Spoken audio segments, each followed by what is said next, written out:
Шардара су қоймасында қауіпсіздік шаралары күшейтілді. Шомылу маусымында азаматтардың, әсіресе балалардың қауіпсіздігін қамтамасыз ету төтенше жағдайлардың алдын алудағы басты міндеттердің бірі.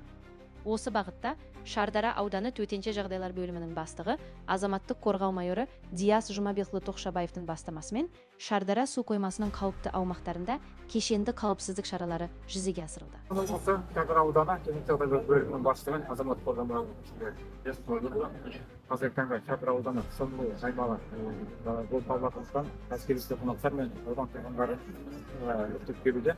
Соған орай демалыс аймағының жанында тыйым салған аймақтарға қоршау жұмыстары жүргізілуде. Келуші тұрғындар мен демалушы азаматтарға өздеріңіз кәмелетке толмаған жас балаларға аналарына қараусыз келуге және де судағы қауіпсіздік талаптарын сақтауға шақырамыз. Атап айтқанда, су қоймасының қауіпті учаскелеріне арнайы ескерту тақтайшалары орнатылып, адамдардың өміріне қауіп төндіретін орындар қорғаныш торларымен қоршалды. Бұл жұмыстардың негізгі мақсаты суға шомылуға келген азаматтар мен балалардың қауіпсіздігін қамтамасыз ету, рұқсат етілмеген жерлерде шомылудың алдын алу және жазатайым оқиғаларды болдырмау.